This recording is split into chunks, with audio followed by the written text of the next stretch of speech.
Well, good evening, everybody. Thank you all very much for coming. I say that every time, but this time I really mean it. Considering the weather out there, you people are all real Minnesotans, and I appreciate your support for coming out for this.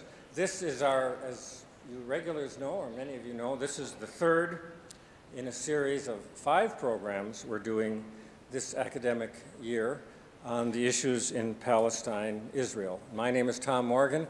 I'm the director of the Alworth Center for the Study of Peace and Justice here at the College of St. Scholastica. And as I said, I'm pleased that you're here. These lectures and these programs are sponsored by the Alworth Center for the Study of Peace and Justice at the College of St. Scholastica. Thanks in very large measure to the Alworth family, who are sitting right here, Karen and Royal Alworth. I'm very, very grateful for their support. These lectures are also funded in part by the Warner Lecture Series of the Manitou Fund, the DeWitt and Carolyn Van Ivre Foundation, and by Mary C. Van Ivre Endowed Fund in memory of William Van Ivre, a former trustee of the college. Additional support has been received from the Global Awareness Fund of the Duluth Superior Area Community Foundation, the Royal D. Alworth Jr. Institute at the University of Minnesota Duluth, the UMD Department of Foreign Languages and Literatures, Reader Weekly of Duluth, and from numerous other sources, private donors. Thank you all very much for making these things happen. It wouldn't be possible without your support. If you're interested in upcoming programs and want to be on the mailing list, there's a sign-up sheet out in the foyer, right over there. And we have an email list, and if you give us your email, print clearly and distinctly so we get it right. And we also have snail mail, postcards that we send out as well. I believe there is at least one other community organization out in the foyer, Twin Ports Peace Not Walls group, and so you are certainly welcome to visit their table as well after the lecture.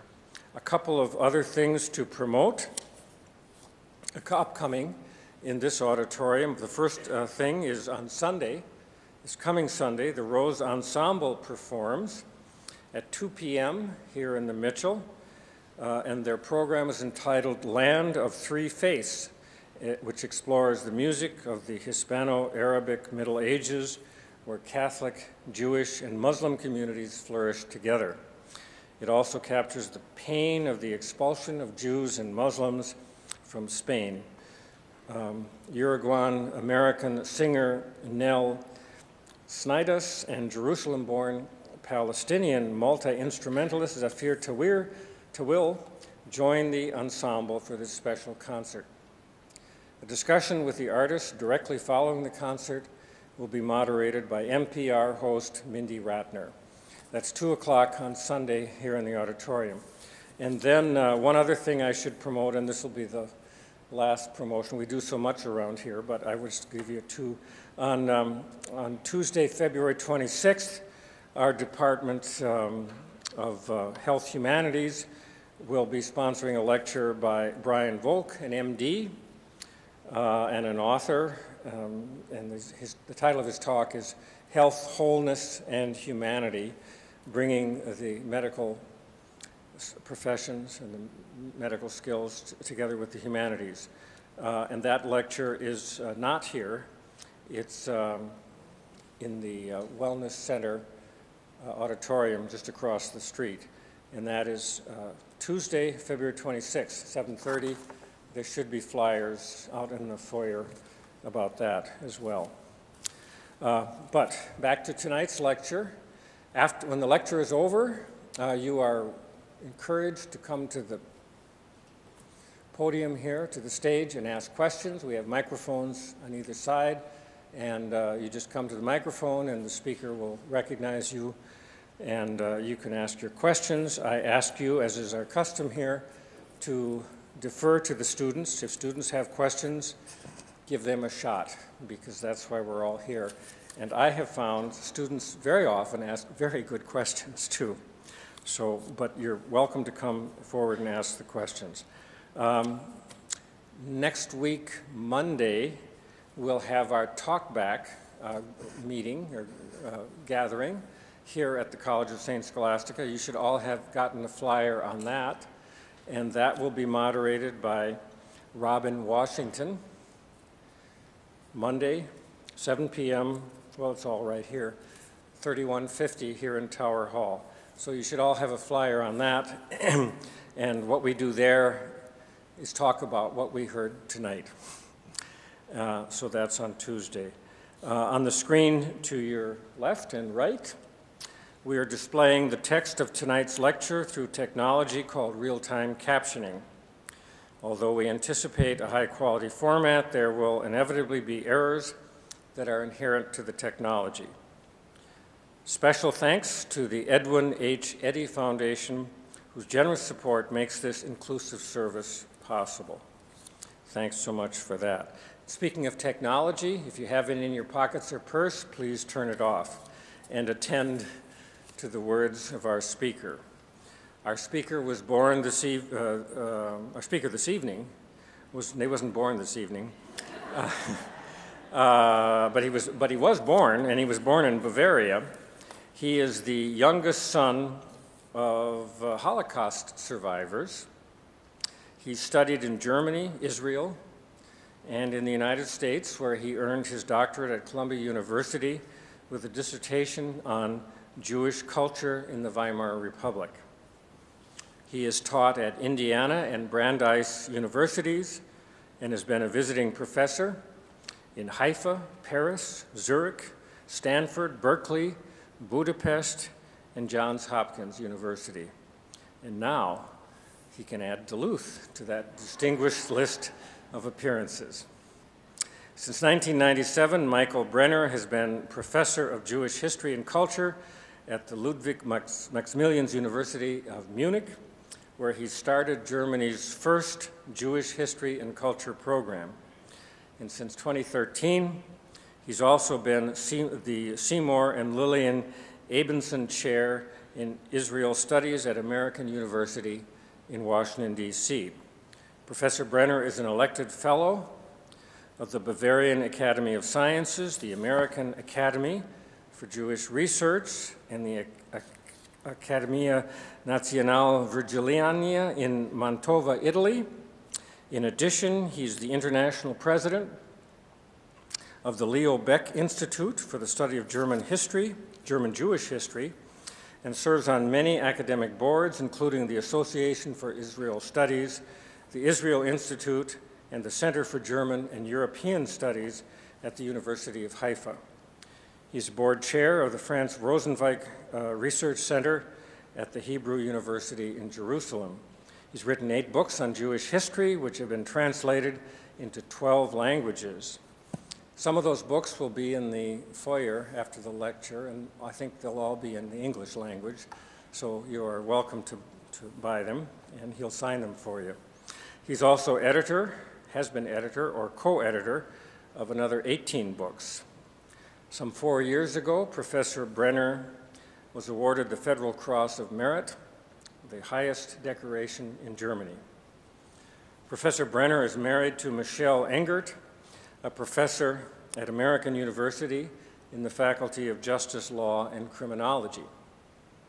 Professor Engert, by the way, is a Bob Dylan fan, one of the growing number of Dylanologists in this country who follow and write about the artistic development of one of Duluth's most famous native sons.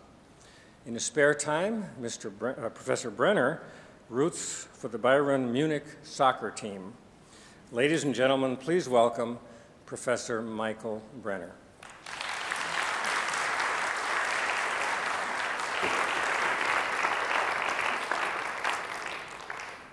Thank you, Tom, for this very generous introduction. And I should say I was really fascinated by the real-time captioning. I wonder how it will deal with my German accent and all the names we'll throw in. I unfortunately can't see it, but you will tell me afterwards. I already enjoyed very much my first hours during my first visit here in Duluth, as Professor Morgan and I were cross-country skiing this morning, probably the nicest thing you could do in this weather. And I really appreciate you all coming here and waging out, and not on your skis, I guess, but your cars. So I'm really honored and delighted to be here in Duluth, my first time, and at Scholastica, and be part of this wonderful series. My talk will be a little different, I think, from the first two lectures, as I won't really speak about the conflict,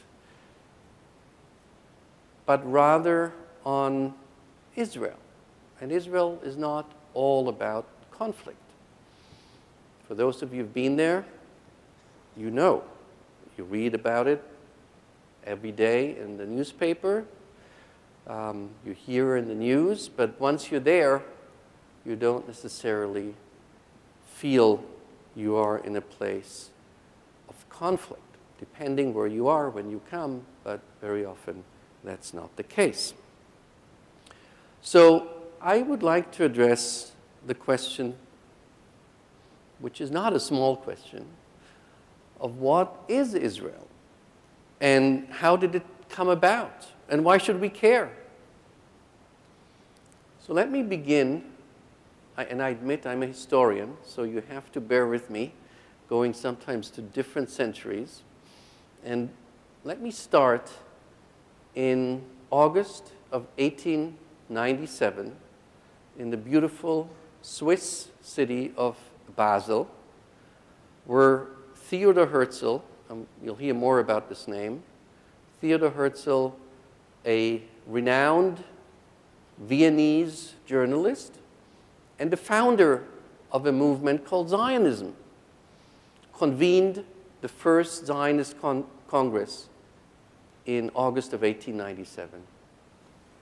A few days later, Herzl writes in his diary, "In Basel, I founded the Jewish state.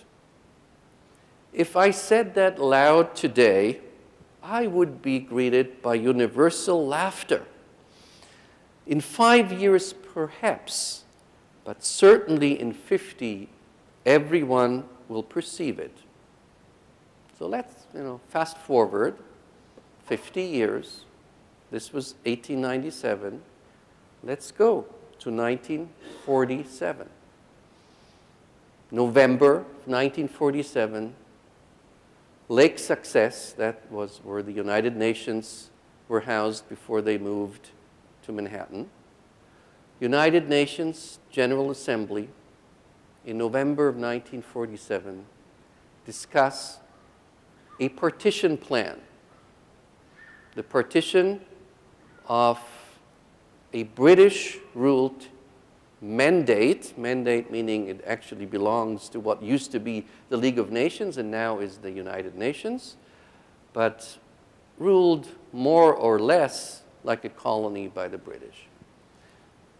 So the General Assembly has to discuss, do they want to create two sovereign states on the territory of this British mandate, Palestine?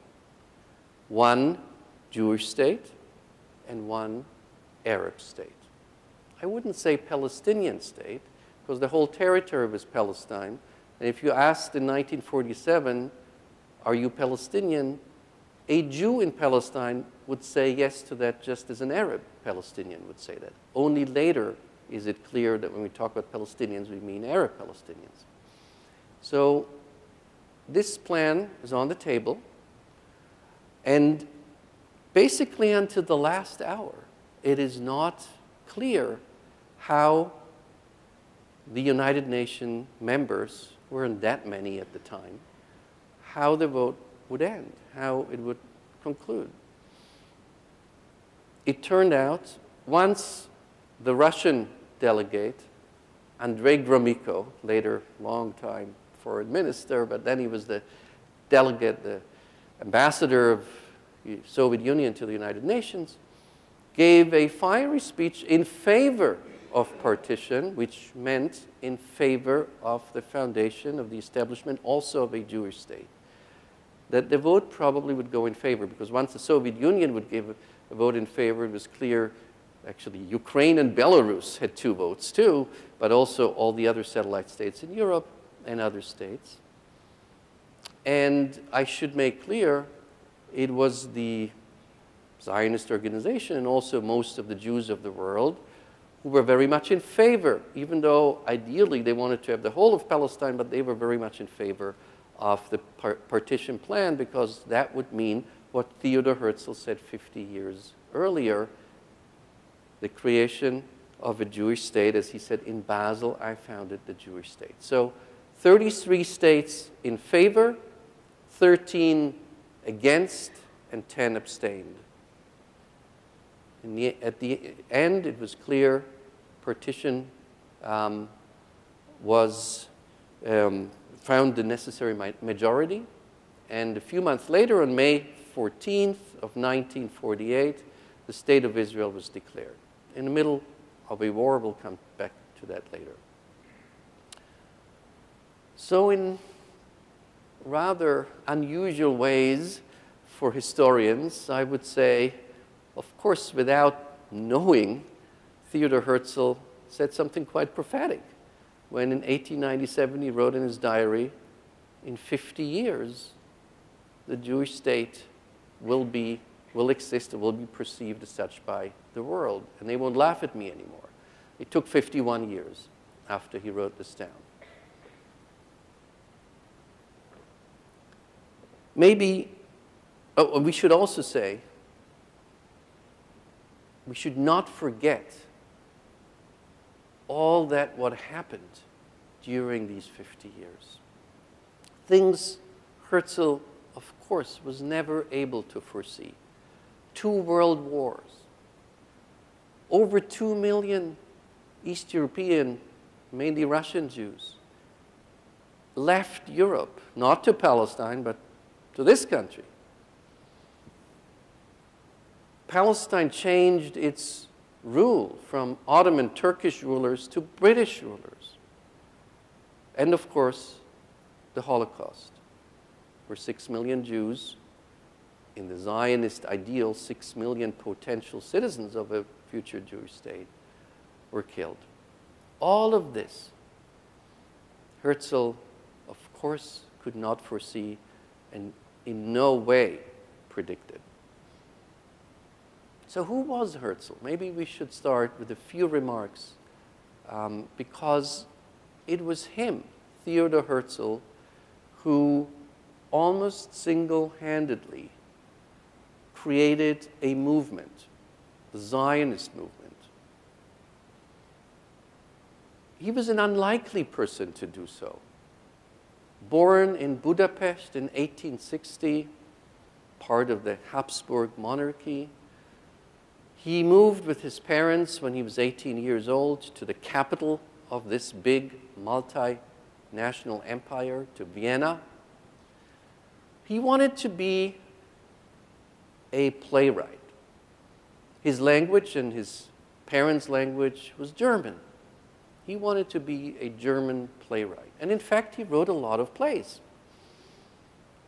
Some of them were performed in Vienna, although he wasn't that famous as a playwright. And maybe if you read these plays today, you would figure out why he did become that famous as a playwright. He was, however, quite well known, I would say famous, as a journalist. He, in his later years, and he only lived to age 44, so later years doesn't mean that much, was the editor, the main editor of the cultural section of a newspaper called the New Free Press in Vienna, which was the most important German language newspaper at the time, maybe like the New York Times in the English-speaking or in America. And being the culture editor at the time, there was this section in German, it was called the feuilleton, actually a French word, was quite important at the time. Maybe even more, maybe, than being in the political section. Culture played a large part in the media and the press of the time. He was the one who often decided if writers would make it or not. His reviews were very decisive. So he was a known person, not as a playwright so much, but as a journalist and editor. And when he grew up, he did not grow up, as we might think of the founder of Zionism, as a very conscious or even religious Jew. He was what we would call an assimilated Jew. He did not have his son circumcised. His son did not get a bar mitzvah. He actually, in 1895, when he started writing his book that became the foundation of modern Zionism, called The Jewish State, he invited the chief rabbi of Vienna, Moritz Güdemann, into his home. Happened to be December 24th, 1895. Güdemann enters the living room and is not thrilled. He sees Herzl's children opening up, lighting the candles and opening up packages under the Christmas tree. Interestingly, Herzl, who wrote a diary about everything, not only did he have a Christmas tree, he did not really understand why the rabbi didn't like the idea that Jews shouldn't have a Christmas tree. He said, let's just call it a Hanukkah tree. Why is he so upset? So that was Herzl. That was at least part of his personality. I think it was actually the last year he did have a Christmas tree. He understood that somehow that's not such a Jewish thing. And another important event, a kind of turning point in his life around this time, was that he was sent to Paris for a number of years as a cultural correspondent for his newspaper. Now, he was used to anti-Semitism in his, first of all, hometown of Budapest, but also in Vienna, which actually, during these years, elected an outspokenly anti-Semitic mayor. But he thought in Paris it would be different. After all, France was not only the country that first in Europe declared equal rights to everyone, equality, liberté, fraternité, égalité, but also Jewish emancipation right after the revolution. But as many of you know, what he witnessed in Paris was something a little bit different. A Jewish officer called Alfred Dreyfus was accused of treason. It turned out later, after he was convicted and sent to a place that you can already, from the sound, guess wasn't such a pleasant place, called the Death Island, he turned out was actually innocent. But it wasn't really so important. Was he innocent or not innocent? What Herzl noted is that it wasn't about Dreyfus the person, but Dreyfus the Jew. And he heard people say, not down with Dreyfus, but down with the Jews, out with the Jews.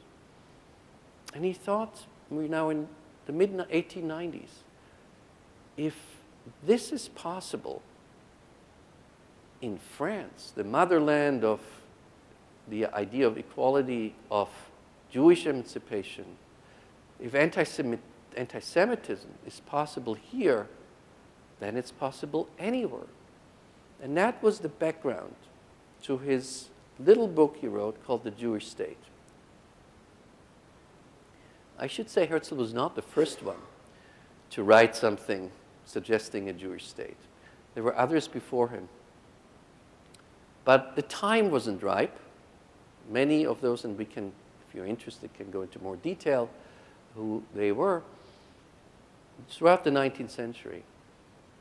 The time wasn't ripe, and I think the other part was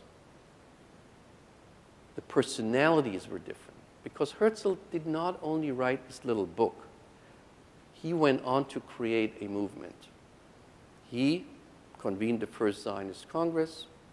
Actually, he wanted to convene it in Munich, which was kind of centrally located in Europe and had good train connections. But who protested against it? The German Jewish community, the Munich Jews and the Rabbinical Association of Germany, because they said, we are German citizens of the Jewish faith. Religion is what constitutes our Jewishness. Why would we need a country? We're not a nation. Maybe these East European Jews are, but we are not.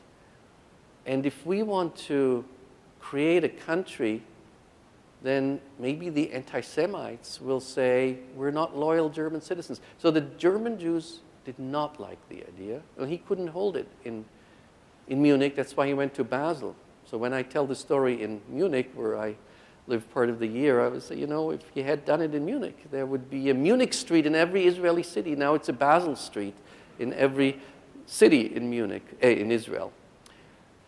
And Munich, of course, later became the birthplace of a very different movement, of the Nazi movement. So let us for a moment think what Herzl wrote in this book of 1896 called The Jewish State. What he had in mind was a society which was almost a model society for all humanity. It was the best of Europe, because that's what he could imagine, transplanted into the Middle East. And he describes his vision even more explicitly in a novel. Remember, he was a playwright. He was a journalist. And then he writes a novel, a utopian novel called Old Newland, in 1902, where he describes how this society would look like 20 years from now when it was actually established. And Hebrew is not spoken. Herzl did not know any Hebrew. In fact, he was frightened whenever he was called to the Torah and he had to say 2 sentences in Hebrew. He said that made him much more nervous than a 2-hour-long speech at the Zionist Congress. So he thought it would be not only German, all the, what he thought, you know, cultured languages, German, English, French, Italian. He thought there would be English boarding schools, French opera houses, and of course Viennese coffee houses. And palm trees with electric lights, electricity was a big thing. He was also pretty progressive when it came, for example, to women's rights. He thought women would have the right to vote, which was not the case in any country at the time, around 1900. He did not overlook, as sometimes is claimed, that there were people living there. Well, there were some Jews living in the land of Israel or Palestine all the time, but there was, of course, a much larger Arab community. Not that he overlooked it, but he was very, I would say, romanticizing or idealizing their ideas. As a European, he thought they would welcome these immigrants because they bring progress, civilization, technology. They would make the land fertile and so on.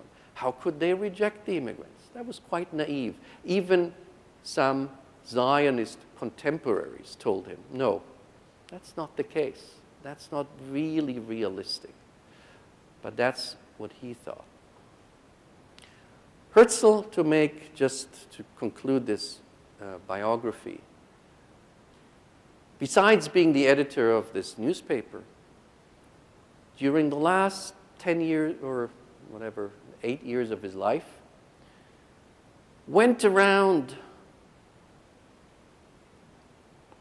tirelessly all over Europe and the Middle East, visited the Sultan of the Ottoman Empire, met with the emperor, actually met the German emperor in his only trip ever to Israel, to Palestine in 1898. Met the Pope, met all kinds of princes and presidents. He didn't get out much of them. But even the fact that a person who does not have a state behind him, does not have an army behind him, was seen by the rulers of the world was a certain success. But he went around so tirelessly that he died very young, I would say probably partially out of exhaustion, of a weak heart. At the age of 44, he died already in 1904. So Herzl didn't see much of what was happening later. In 1904, the Zionist movement was not really progressed very much. But it was there, and it was established by him, and it was noticed, and that was one success. So let me, in the time remaining, address a few questions, maybe 5 questions. When Herzl wrote The Jewish State, one sentence, and I think was especially disturbing many Jews in not just his own German-speaking world, but other parts of Europe, where he said, we are a people, one people. As I said before, most Jews said, we're not a people, we're not a nation. We are a religion. We are part of we have a common faith. So the first question, is there actually a Jewish people and a nation? And does it need a state? The second question, then what kind of state? What kind of state was envisioned, not just by Herzl, who died in 1904, but by others who followed, who were leaders of this movement? What kind of state did they envision? Number 3, a question that later in Israel became of much relevance. If we talk about Israel as a Jewish state, what does that mean? Who is actually a Jew and who is an Israeli? And number 4, what's the relationship between state and religion in modern Israel? And finally, as a kind of afterthought, where are we today? What's the situation of the state today? So let me start with the first one, which probably will be the shortest one. Is there a Jewish people? What does it mean? And I think in order to understand the question, which cannot be answered with a yes or a no, let's go back to around 1900 when Herzl wrote The Jewish State. And it depended whom you asked and where you stood. If you asked, are you part of a Jewish nation or are you part of a religion called Judaism? That's it. The further east you went, and that's where most Jews of the world lived, Eastern Europe, the more you would receive the answer, yes, there is something like a Jewish nation, Jewish people in the sense of peoplehood and not just religion. The further west you went, you would probably receive a different answer. Actually, still in the 1920s, it's very interesting. You can see these differences. One of the new states after World War I, which was founded in Europe, was Czechoslovakia. And Czechoslovakia had a census in which they asked in the 1920s, what's your nationality? I mean, there's citizenship, sure, Czechoslovakia, but what's your nationality? And that could be German, Hungarian, Czech, Slovak, or Jewish, that was allowed as an answer. And what's your religion? And it's interesting when you see the answers. The further west, so Czechoslovakia was the state like pretty long but narrow, reaching from the German border to the Russian border. And in the western part, including Prague, what did most Jews put under nationality? Want to guess? German. Think of Kafka. He wrote in German, but lived in Prague. Most Jews wrote German. You go a little further to Slovak, what's today Slovakia, it was then Slovakia too, it was just not a state. Many more would write Slovakian or Hungarian. And then you go to the very east, which actually today is part of the Ukraine, and almost 100% of the Jews wrote under nationality Jewish. So Jews were not of the same opinion. And I think Czechoslovakia shows this as a small state very nicely, how in one state, Jews could be very different opinion, how they perceive of themselves as a part of only a religious community or of more, namely a nation. Before World War I, when Zionism was founded, most Jews of Eastern Europe were more than just a religion. And some were not even, some were secular already. But they would speak Yiddish. Over 90% of Jews of Eastern Europe spoke Yiddish. They didn't speak Polish or Romanian or Hungarian or Russian as their mother tongue, but Yiddish, a Jewish language. Very often, they were still Orthodox. They would dress differently. They would live not in a ghetto, but in a Jewish quarter. They would have often professions that were particularly Jewish professions. That all was not the case in Germany or France, but for a long time in Eastern Europe. So for East European Jews, when Herzl wrote, "We are a people," meaning a nation, that didn't provoke too much negative responses, but it did in his own homeland. In fact, the editors, both Jews, of the New Free Press, his own newspaper, never, ever mentioned the Zionist movement, never, ever mentioned a Zionist Congress. And when Herzl died in 1904, remember, he was a big editor for their paper, he had a whole page obituary. And only the last line said, and he was also the founder of the Zionist movement. That was not what they really wanted to write about. And let me conclude this first question by saying, of course, it is very complicated to distinguish between nationality and religion when it comes to the Jews. It goes back, basically, and Rabbi Steinberg knows that better than me, it goes back to biblical times when, the Bible is the book which, of course, gives all the religious commandments and the foundations of Judaism as a religion, but it's also, in a way, the history book of the Jewish people, of the Jewish nation.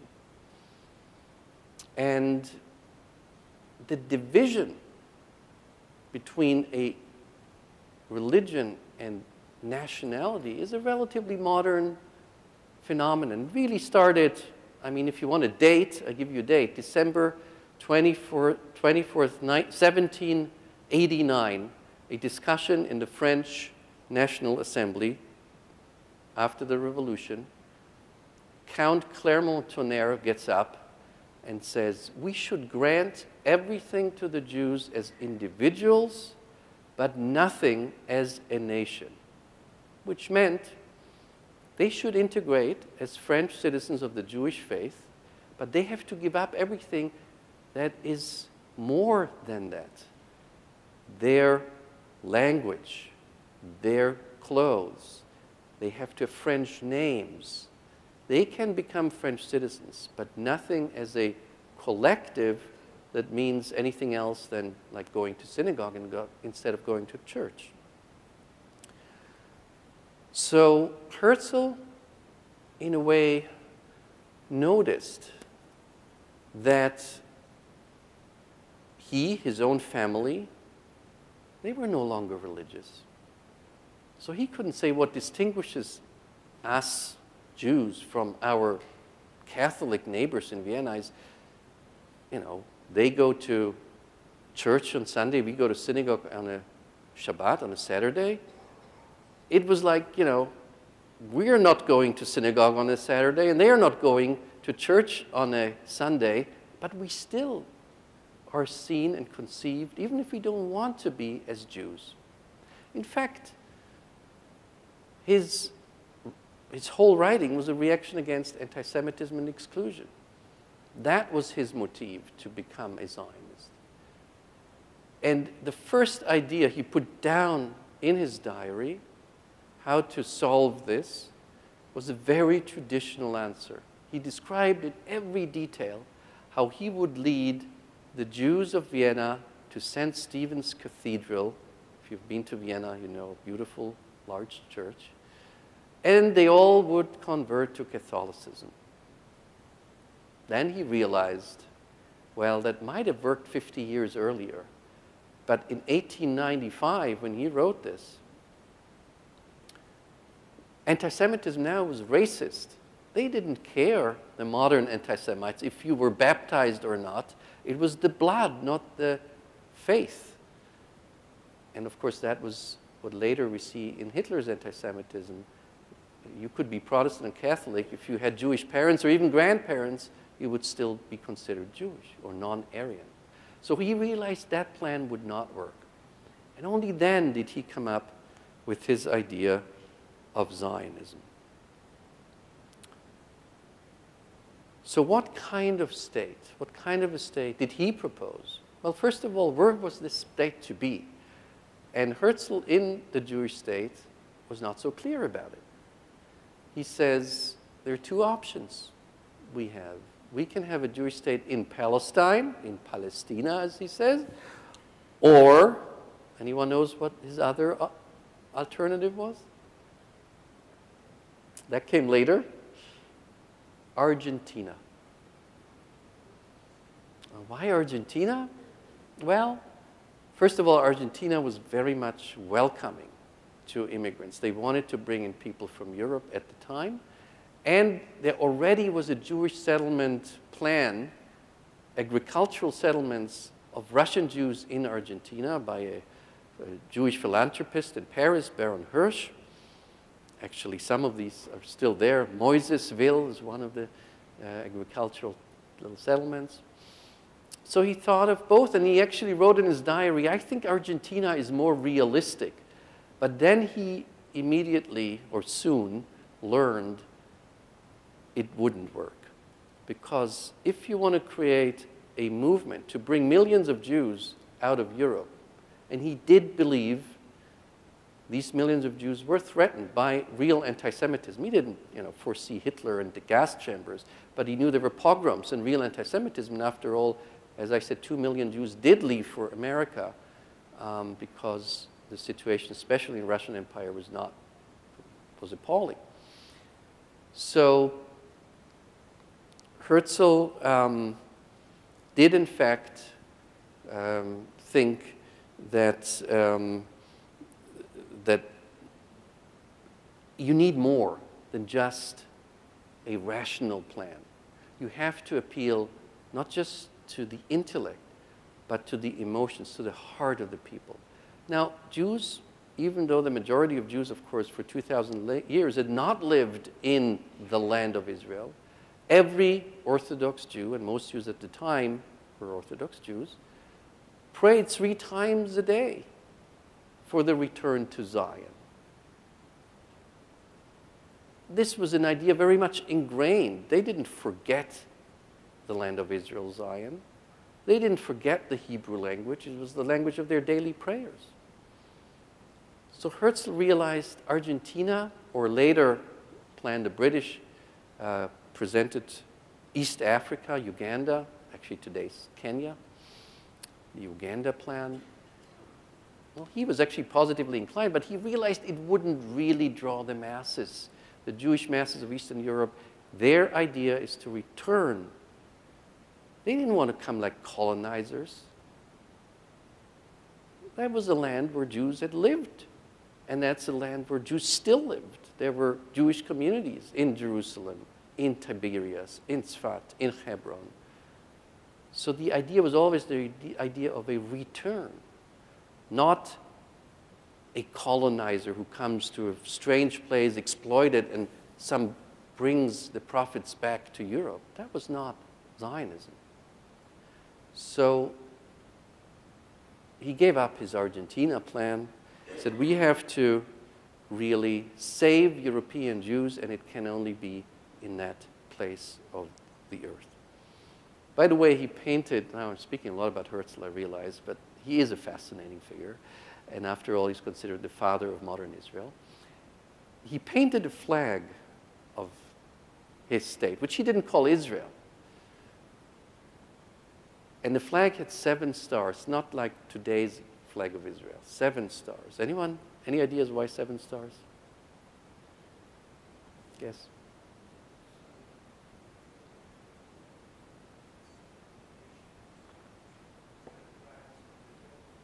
Well, that were 12 tribes.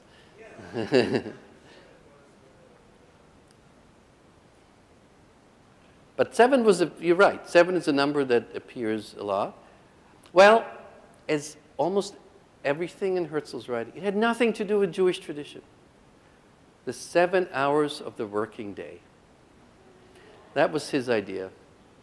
Now, he wasn't stupid. He thought, you know, that wouldn't be enough. There should be a 14-hour working day, but every person would only work a 7-hour shift. Even today, we're not there, right? It was so important for him that he painted, that was the flag of the state. And actually, when he spoke of the state, as I say, he didn't call it Israel. And even until 1947, it wasn't clear that the state would be called Israel. There were all kinds of ideas, Judah and Zion.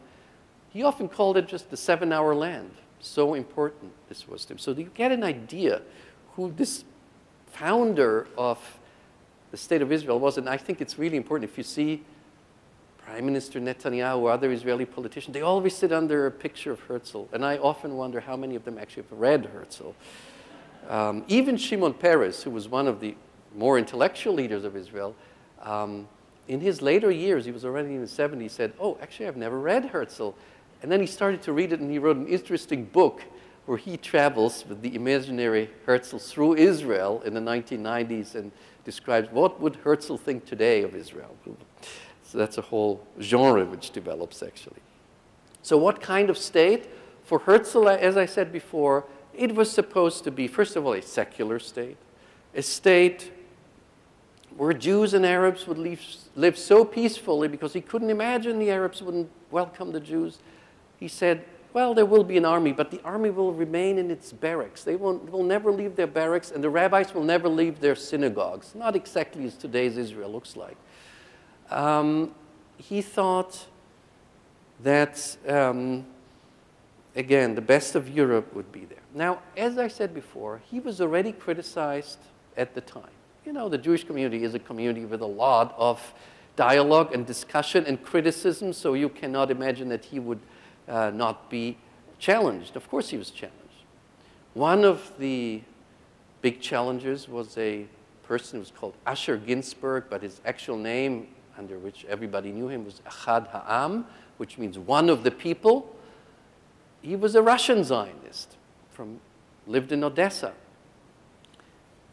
And he attacked Herzl very early on. He said, well, you know, this is all nice, but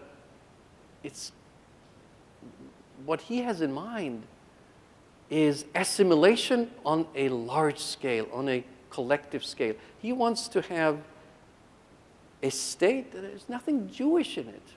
Now, you should know that this guy, Echad Ha'am, was also a secular Jew, but he wanted not so much just a reaction to anti-Semitism and create an asylum for Jews fleeing from Europe. He was more afraid, or as much afraid, of assimilation. Jews would just disappear because they would assimilate to all the people that lived. And then, you know, a culture that has been around for thousands of years would disappear. So he said, you know, what we need is a spiritual center, a cultural center, where the Hebrew language and culture will be revived. And that will have its impact on the remaining Jews in the diaspora. Herzl, by the way, believed there won't be a diaspora. He thought everybody who will be Jewish and remain Jewish would move to this 7-hour land, and everybody else, and then anti-Semitism, he thought, would disappear. That was a wrong prediction. And everybody else would just become, disappear. They could just assimilate. Ahad Ha'am thought, this land is so small, it's unrealistic that all Jews would move there.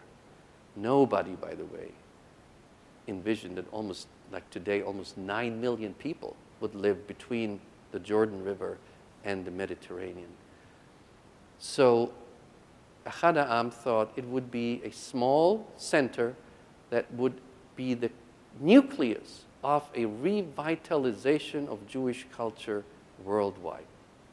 And then you had another smaller camp at the time, religious Zionists, Orthodox Jews mainly, who adopted Zionism. Now you have to know that the majority of Orthodox Jews was not amused about Herzl ideas and certainly did not adopt Zionism, because in the traditional Jewish concept, they thought the Messiah had first to come, and then Jews would return to the land of Israel. And this secular Jew, Theodor Herzl, even though he had a long beard and looked for many like a prophet, biblical prophet, he was a secular person. He was certainly not the Messiah for them.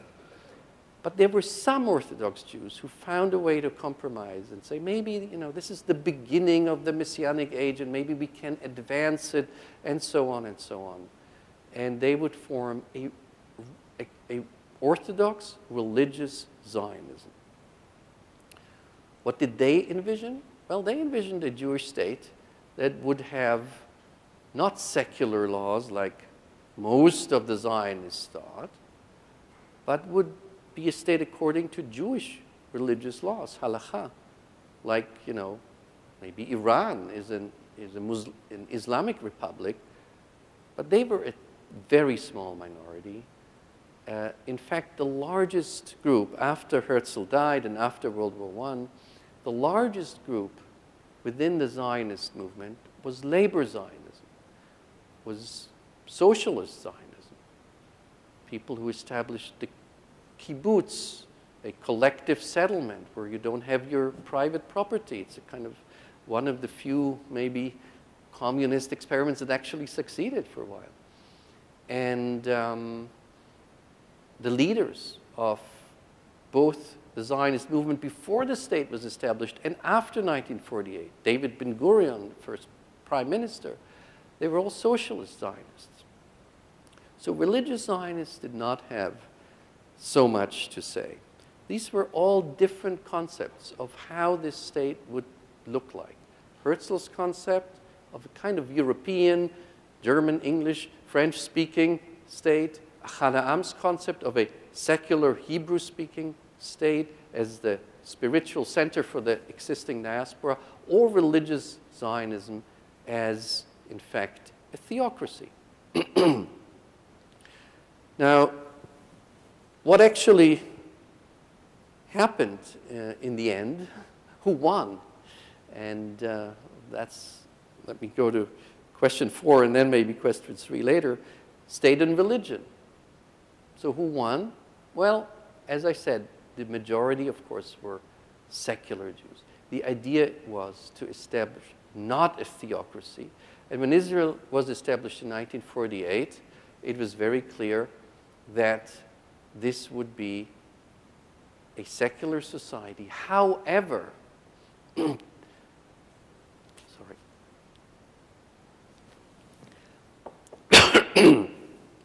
however, especially after the Holocaust, where a percentage-wise large number of Jews who perished were Orthodox and ultra-Orthodox Jews, the leaders of even labor, of socialist Zionism said, well, we have to give concessions to the Orthodox. After all, they kept us alive for thousands of years. We have to integrate them. They are so few anyway. They're such a small minority. They won't hurt us. That was 1948. There were only a couple hundred Orthodox Jews who said, we don't want to serve in the army. We want to study in a yeshiva, in a Talmud academy. We don't want to serve in the Israeli armies. You know, it's such a tiny number. Let them do that. They also said we want to have certain concessions, and mainly, I think the ones that had most impact was marriage laws. Said we don't want to have civil marriage. And in fact, in Israel until this day, there is no civil marriage. That means if you get married in Israel, you have to get married by an Orthodox rabbi, by an imam, or by a priest. And that means people of two different religions cannot marry, cannot get married in Israel. Now, of course, you know, I always try to be creative and found ways out. So one of the ways out is once you get married outside of Israel, that's okay. So there was a whole, and there is a whole, marriage tourism, wedding tourism to Cyprus, which is the closest. You know, in none of the Arab states, of course, there is civil marriage either. But Cyprus has civil marriage. And, but you can go to Vegas, and you're going to Paris, that's fine. As long as you come back, you say, I'm married, fine, recognized in Israel. So there are all these compromises. What about Shabbat? So Ben-Gurion famously wrote a letter called the Status Quo Agreement. It was actually a letter he wrote to Orthodox rabbis just before the state was founded, where he made concessions. Marriage and divorce laws, one. But also said the Shabbat, the Sabbath, should be kept holy. But it didn't explicitly say what it meant. So does it mean you can't have public transportation? Does it mean the airline, Israeli airline, can't fly? Does it mean everything has to be closed? Well, if you're in Israel today, you will see how different it is interpreted. In Jerusalem, at least in the Jewish part of Jerusalem, there are no buses. Public transportation is dead. In Haifa, which was considered a mixed Arab-Jewish city together, there are buses. And in Tel Aviv, there are no buses, but there are buses because private operators have these mini buses which have the same numbers as the other buses on the main route, so you can take buses. Shops are open in Tel Aviv, but it's an ongoing debate. And it again and again depends which parties, because religious Jews have their own parties, which parties are in the government, and so on. So it is never clearly defined. El Al, Israeli airline. Yes, in the first 30-something years of the state, El Al did fly on Shabbat. Then Menachem Begin, the first non-labor, non-social democratic prime minister of the Likud party, like Netanyahu's party, Menachem Begin was elected in 1977. A few years later, he said, you know, there should be no airline flying on the Holy Sabbath. I mean, our airport is open, but not the Israeli airline. So these things fluctuate. They're not clearly defined. And the same is true, very much related, to the question which matters in Israel more than in any other country, namely, who is a Jew? Why does it matter? It's not just a question of religion. It's not just a question of identity. It's a question of citizenship. Because in 1950, Israel adopted the so-called law of return. The state of Israel, in the vision of all of its founders, was supposed to be a place where Jews, especially Jews, were persecuted, but any Jew would be able to come to. And if anything has taught us the importance of that, of course, sadly enough, it was the Holocaust. You know, you can argue, you can guess, I don't know, I don't have an answer, but if the State of Israel had existed in 1938, maybe not 6 million, but maybe 2 million, 3 million Jews would have been saved. They had a place to go, but they didn't have any state that took them in. There was no Jewish state.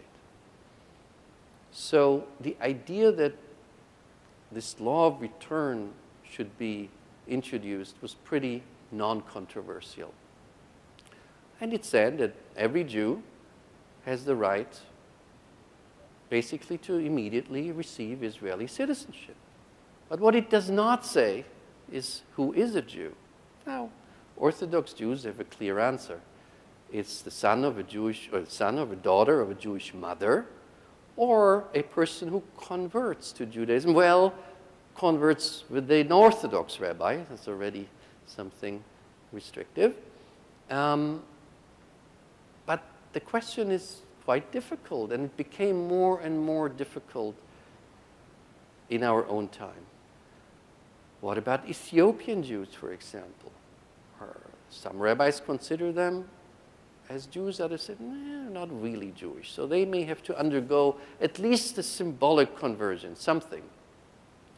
What about, you know, if you converted with a non-Orthodox Jew?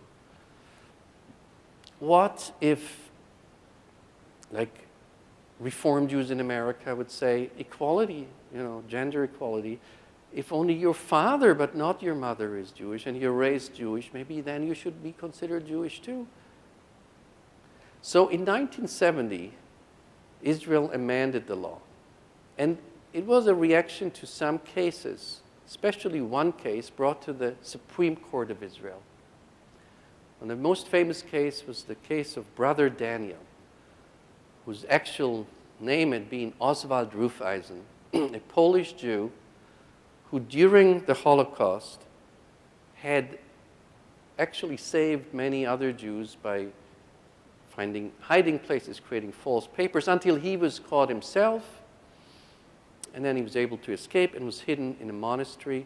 And I don't know if sign of gratitude or actual deep belief, he converted to Catholicism. In the 1950s, he decided, he still lived in Poland, and he decided to make Aliyah, to immigrate to Israel. His brother lived there, and join a monastery in Haifa. And he said, here's a law of return. And the Jewish state is the state of the Jewish nation, not of the Jewish religion. So I should be able to come in. And the case went to the Supreme Court. And the Supreme Court decided, well, by renouncing your religion, meaning by converting to another religion, you also renounce being a Jew altogether. However, it was not a unanimous vote. Even the Supreme justices in Israel did not agree of, you know, do you remain a Jew as like part of your nationality, which is written actually in your identity papers, when you convert to another religion? So in 1970, finally, Israel kind of tried to detail, tried to explain what it meant by who is a Jew, who could become an Israeli citizen. And it's an interesting and very broad definition. And again, this is only a Jew according to the law of return, not a Jew in the religious sense, or if you want to be buried in a Jewish cemetery, you're called to the Torah in an Orthodox synagogue. But what did this commentary to the law of return say? It said, in the sense of the law of return, this is a person whose mother or father is Jewish. That's already interesting because the father counts. But it goes much further. Whose grandmother or grandfather is Jewish, or who is the spouse of one of these persons. So if you are married to a person whose grandfather was Jewish, you can, until today, immigrate to Israel under the law of return. It's a very different definition of who is Jewish. Some people said it's like the Nuremberg laws, and it's not really. It's actually much broader. It's still broader because its spouse counts. So the definition of who is a Jew is a very different definition than what the state of Israel defines of the kind of Jew that can immigrate through the law of return. Now, who is a Jew, but I also said, who is an Israeli? Of course, an Israeli is a whole different definition. An Israeli is every person who holds Israeli citizenship. You don't have to be Jewish for that. In fact, over 20% of the Israeli population are not Jewish. Most of them are Arab, Muslim or Christian. Some of them are not Arab. They are Russians, for example, who immigrated in the last 25 years and are somehow related to some distant family members who happen to be Jewish. So there is a kind of almost growing segment of non-Jews in the Jewish state. Do they have the same rights? Well, they have the same rights, but as you know, and I think that was discussed in another lecture, of course, if you're an Arab Israeli or Jewish Israeli, you do have the same rights on paper. In reality, that might not be the case. However, you do have Arab supreme justices. You have ambassadors of Israel who are Arab Israelis. Of course, you have many members of parliament and so on. But that's a discussion which I think you already discussed in one of the lectures before. So let me come to my concluding point, and I'll be very brief because I think I already have reached my time limit. Where are we today? What is the state of Israel today? Is it anything close to what Herzl or the early Zionists envisioned? Well, it's hard to say. If Herzl would visit Israel today, and as I say, Shimon Peres wrote a book about it, others wrote a book, what would Herzl think today? I don't know. Herzl wouldn't be Herzl today. But probably he would like a lot of things. For example, you know, he was a real technology freak. Israel is often called the startup nation. It's one of the leading IT centers in the world. If you go to Tel Aviv, it is a thriving Mediterranean, modern city. He might be less excited about Jerusalem. He was actually not very excited about Jerusalem in his one visit in 1898. It's only half an hour between Tel Aviv and Jerusalem, but you'd think you go to a different world. Jerusalem is a very religious city. Jerusalem is also a much more multicultural city with Christians, Muslims, and Jews living there. But it's a very more visibly religious city. Tel Aviv is, in a way, the opposite. You know, it's the beach which dominates the city. So he would be probably excited about many of these features today. Others may be less. I mean, there is a lot of unfinished business, let's put it that way. Clearly, the relations between Jews and Arabs are not as he envisioned them. And I'm not saying one side is to blame for that. I think both sides have their share of responsibility.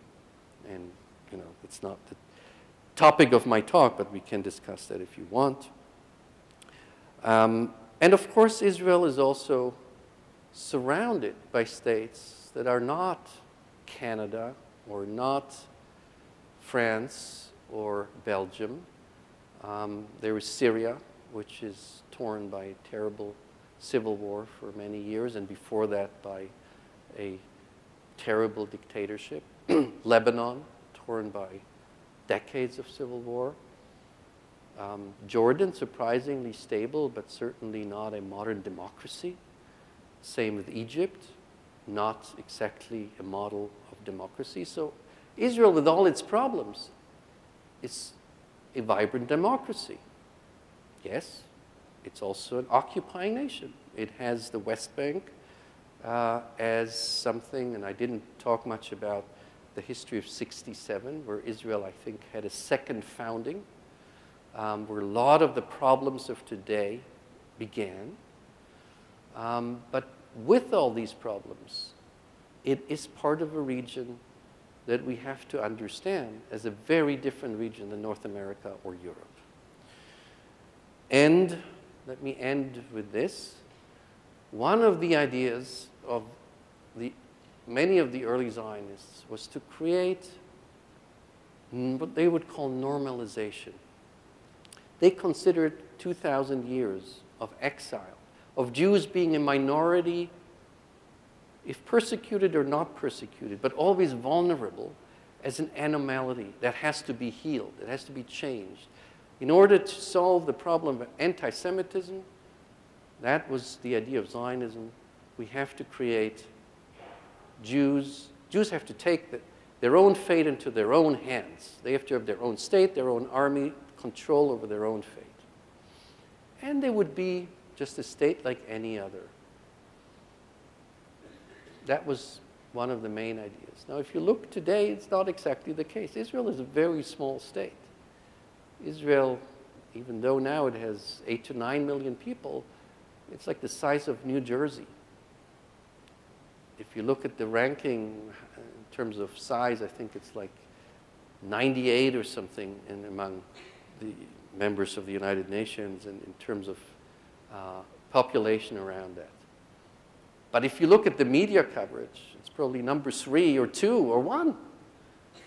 And that has reasons. It's not because, what happens in Israel is more important than what happens in Tibet or Sudan or wherever. But it's because we all have an interest, if we are Christian, Muslim, or Jewish. Jerusalem, Israel, the land of Israel, is a land loaded with history. And that's not always to the benefit of the ordinary people who live there. And if you look at the idea of normalization, just look at the United Nations. It's interesting. If you look at the resolutions against one country, not only for many years is Israel the #1 country condemned by the United Nations, it is actually, there are more resolutions against Israel than against all other countries together. Now, Israel may do, in fact, a lot of things wrong in its politics. And Israeli governments are certainly not always to our liking. But there are countries, Iran, Syria, Iraq, North Korea, South America, many African countries. Of course, Israel perceives this as unjust. If there are more resolutions against this country than against all other states together, there's something wrong. So Israel sees itself in many ways as sees a certain continuation of the old accusations that Jews suffered. In a way, Israel as the Jew among the nations. And that's really not what the founders of Israel had hoped for. So I think one of the problems we have with Israel is the enormous range of attention, is the enormous loadedness of history, of religion, where everybody has something invested in Israel, which we don't have about Tibet or Sudan or other places of the world. That may help in the end to solve an issue, but so far I think it has done more damage than help. Thank you very much.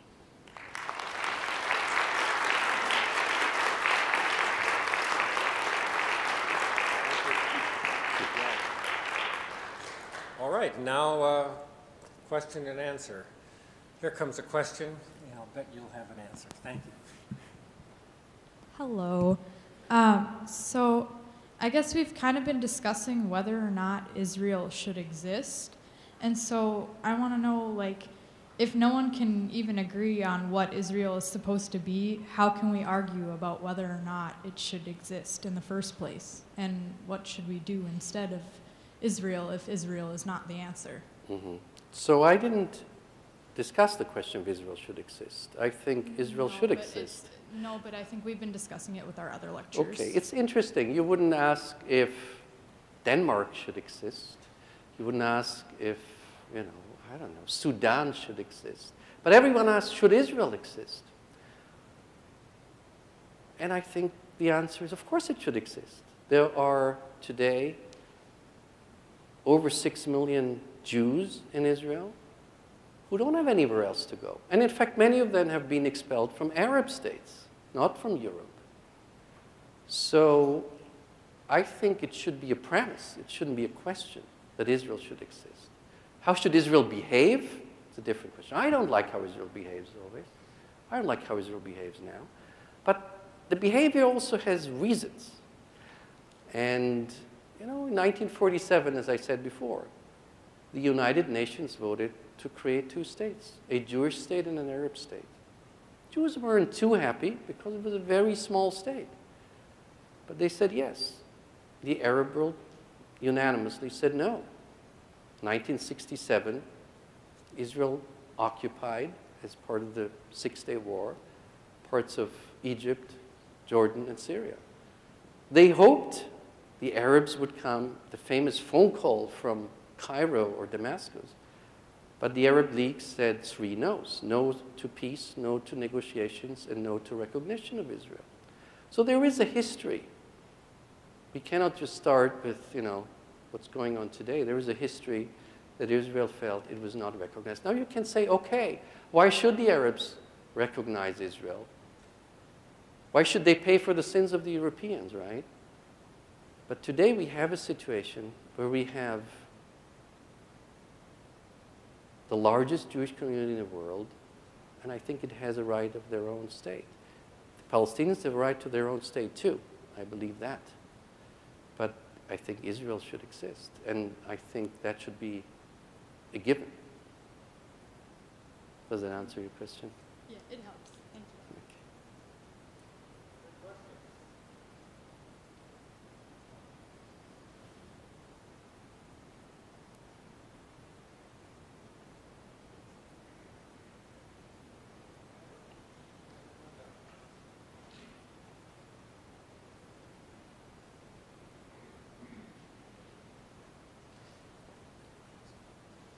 I'm wondering if you could speak to like the particulars in 1947 about exactly how did it come about where the United Nations made a country where there wasn't a country, and also the countries that surrounded Israel at the time didn't give it a thumbs up, and they didn't. Do you see that there was a missed opportunity there where more parties could have gotten on board? Sure. So Israel was not the only country that was created that didn't exist before. In fact, quite a few countries were created at the time that didn't exist before. And if you want to take a quite similar case, there was another partition of another, in that case, indeed, British colony, which was India, and Pakistan was created, which in no way existed before. And it was the same idea. We create a Hindu state and a Muslim state, right? And then there was another Muslim state later, which was Bangladesh, used to be East Pakistan. So that wasn't, you know, something unheard of or without later examples either. But as you say, it was not something Israel's neighbors would applaud or welcome or accept. And the moment the State of Israel was declared on May 14th, 1948, the 5 Arab states around Israel declared war against Israel. It was a long and bloody war over a year, and Israel was able to actually expand its territory slightly. Jerusalem was divided. East Jerusalem became part of Jordan. In fact, not only Israelis, but Jews were not allowed to enter East Jerusalem. East Jerusalem means, of course, all the holy places. The old city of Jerusalem was East Jerusalem. It means Jews were not able to go to the Wailing Wall. And that was the case until 1967. And in fact, that was the time when Jordan became Jordan, because Jordan wasn't called Jordan before. Anyone knows how Jordan was called before? It was called Transjordan. It was on the other side of the Jordan River. But Jordan annexed the West Bank, which was supposed to be the Palestinian Arab state. Jordan took it, claimed it for itself. Egypt did not annex but occupied the Gaza Strip, which is another part of the Arab state. So it was these two Arab states which, in a way, also deprived the Palestinians of their own state. And I think that is sometimes forgotten.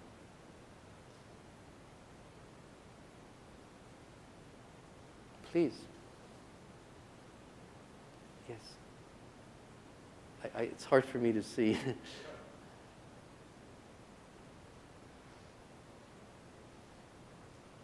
Thank you very much for your presentation.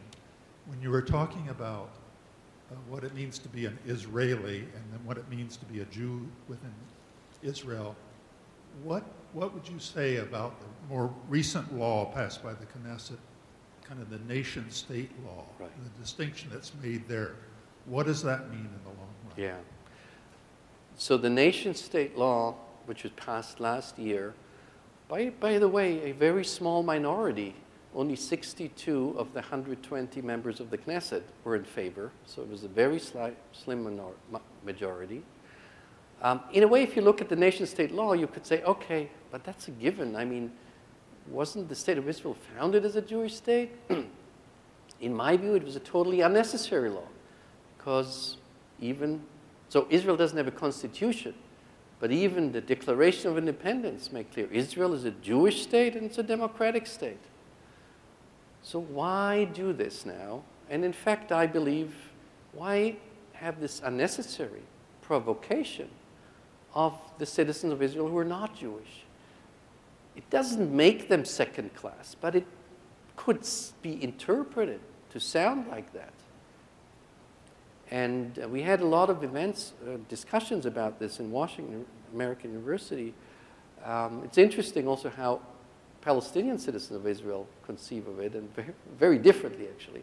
But for one thing, there's, for example, a small minority in Israel called the Druze minority, which are Arab-speaking, but they don't consider themselves just as Palestinians. And they serve in the army, and they're considered as loyal Israelis. And they really felt like being stabbed in the back by that law. So I think it wasn't a very smart move. It was clearly a move of the most right-wing government Israel has ever had, namely the present government of Israel. They tried to pass that law already a few years earlier and didn't succeed. In fact, the government fell apart about it because of that. And now they did succeed, but it splits Israeli public also, I should say. But if you look at it, if you read it closely, it doesn't, the main thing is that it basically says that Hebrew is the language, and Arabic has no longer kind of the status it had before. You know, it was interesting when the president of Israel has to sign the law. Now, the president of Israel, Ruvi Rivlin, is a member of the same party as Benjamin Netanyahu. They don't like each other very much, and he has a very different understanding of the state of Israel, and he always tried to reach out to also the 20% of Arab Palestinian citizens of Israel. So he said something interesting. He said, okay, I don't have a choice. I have to sign the law. It's like the queen has to sign the laws. The president doesn't have to say much in Israel. It's the prime minister. He said, I'll sign it in Arabic, and that will make a statement. And I thought that was quite interesting. But it is not a good development, in my view. I think the Israeli government, which is a government of, as I say, right-wing parties right now, I think they would be, and the president understands it, but not the prime minister, they should make a step toward the minority.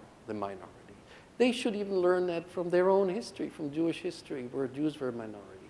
So that, I think, was another expression of nationalism, as we, by the way, find it so much in this country now and in many European countries too. So in a way, Israel is not alone to that.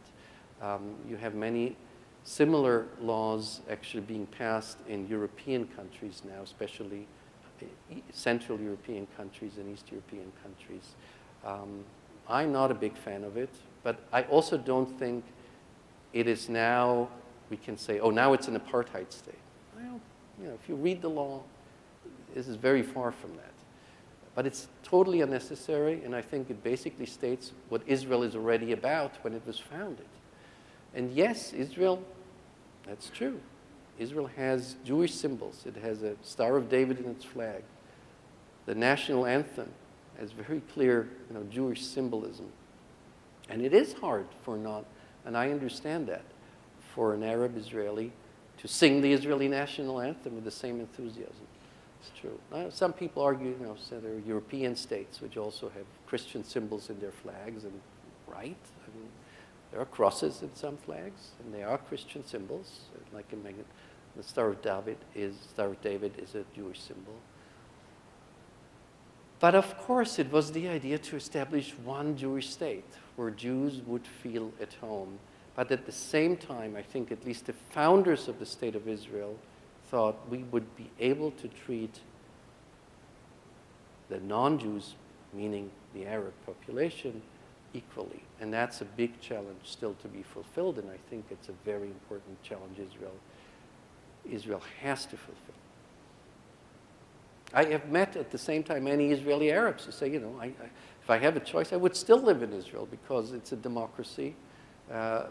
Our economic situation is enormously improved, and so our education is enormously improved. But of course, we're not really happy with where we are. We should be at a better place.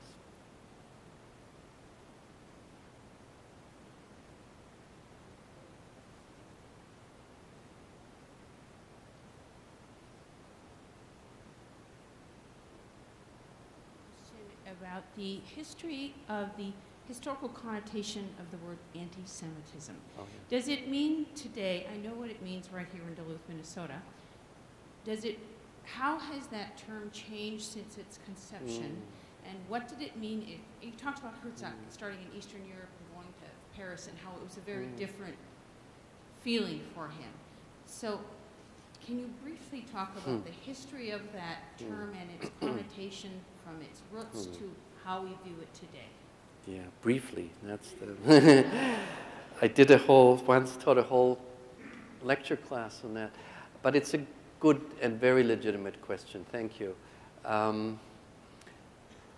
was in a class today. I talked a little bit about it, actually, because when the term was created, the term anti-Semitism, we know exactly when it was created. It was relatively late. It was in 1879. It was a German anti-Semitic, we would say now, journalist who created it, in order to give the term Jew hatred, or whatever you would call it, a kind of scientific or pseudo-scientific connotation. Now, if you think of it seriously, I think it's actually a nonsensical term. You can say anti-liberalism because, there is liberalism and you fight liberalism. You can say, whatever, anti-socialism, there is social. But what is Semitism? I don't know. I don't know what Semitism is. Yes, the anti-Semites thought there is a Semitic race. But interestingly enough, anti-Semitism was never turned against the other Semites, namely Arabs. And even Hitler, the Mufti, the Grand Mufti of Jerusalem, the leader of the Palestinian population in Jerusalem, during World War II found refuge in Berlin and had a lot of meetings with Hitler, some meetings with Hitler. And there was a small Muslim community in Berlin which was not persecuted, although they could claim they were Semites. In fact, the Nazis tried to find allies among some Arab nations, especially Iraq. So it's a nonsensical term in that way. But of course, we use it because it is so common, and we all know that it is just another word of, let's say, anti-Jewishness or anti-Jewish hatred. But what it is exactly depends, in fact, and you're right, depends always on the circumstances of the times. When you go back to the time of Herzl, around 1900, you would think if you had a poll and asked Jews all over Europe, it's mainly an issue of Eastern Europe. There are persecutions, pogroms. Jews are made responsible for all kinds of things, and they leave Russia. Germany, yeah, there is anti-Semitism, but not so bad. I mean, many Russian Jews actually came to Germany. France, despite the Dreyfus affair, not so bad. For Herzl, and he uses the term, for Herzl it was like an incurable illness. He said, this has been around for 2,000 years under different forms and different names. Yes, he says, if we could solve it, but we cannot solve this issue. We cannot solve. That was his main conclusion and his main reason to write the Jewish state, which is the founding document of, of the state of Israel. So the idea that we will not be accepted as equal citizens of the states we live in, even if equality is there on the paper, will be excluded. That was his idea. Now, what is anti-Semitism today? Look, there were so many definitions floating around that I can't give you the sentence with a clear definition. But I think it is, of course, I would say every notion that is turned against a collective Jewish or even imaginary Jewish community, which always is unfair. If one person does something wrong, let's say, Mr. Dreyfus, the French officer, even if he had committed treason. So why would all Jews be responsible? So that is anti-Semitism. If you turn something which, maybe one person does something wrong, or at least in the imagination of people does something wrong, and turn it to a whole group. And there are many, many different definitions. Albert Einstein once said it's the dislike of the unlike, the dislike of the other, right? There always is a scapegoat. It could be any minority, and we know, unfortunately, it's very different minorities in today's society. But the Jews are the longest minority. This is the longest existing hatred, and therefore Jews have always been easy scapegoat. Now, I'm just adding a little bit to your question. What about anti-Zionism, right? And now we get into really dangerous waters. Is anti-Zionism anti-Semitism? Where is the border when you criticize Israel? When does it become anti-Semitic? And we know this is something which is in the press today even. It's a Minnesota member of Congress who has also stirred all this. Yes, yes, if you use Jews and money, there is a long history of this pair of, Jewish money. You shouldn't use it. Now, I think she might have actually not been aware of it. I don't know. She apologized. But if you would consistently say there is nothing wrong with that, then there is a problem. If you criticize the Israeli government, no, it's not anti-Semitism. Half of the Israelis every day criticize their own government. Luckily, you can do that. And that's not anti-Semitic. But if you say Israel has not really right to exist, I think after the experience of the Holocaust, after the fact that there are, as I said, 6.5 million Jews in Israel today, who I think have a right to exist in their own state, if they think that's right, then that does come close. If you take only Israel as, the cause for all evil in the world, which unfortunately many people do, and there is a problem with that because there is a long history where the Jews were seen as the only or the scapegoat for almost everything. But of course you can say this government does a lot wrong. Israel does a lot wrong. Israel didn't, Israel should not, it's totally fine if people say Israel should not occupy territory that doesn't want to belong to Israel. Of course, many Israelis would say, but we don't want to, but, they don't want us to exist. What if Hamas in Gaza do not want us to exist as a state. So they have maybe reasons for it, but we can say that's wrong. I think that's totally okay. But if we say, but Israel should not exist, I have a problem with that. Maybe other people don't.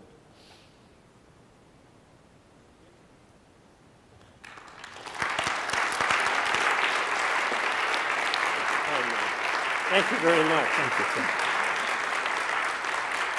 And thank you so much, Professor Brenner, and thank you all for coming. We do have goodies out there, and the conversation can continue in the foyer, and there are books to sign, and there is celery to eat. Thank you all for coming.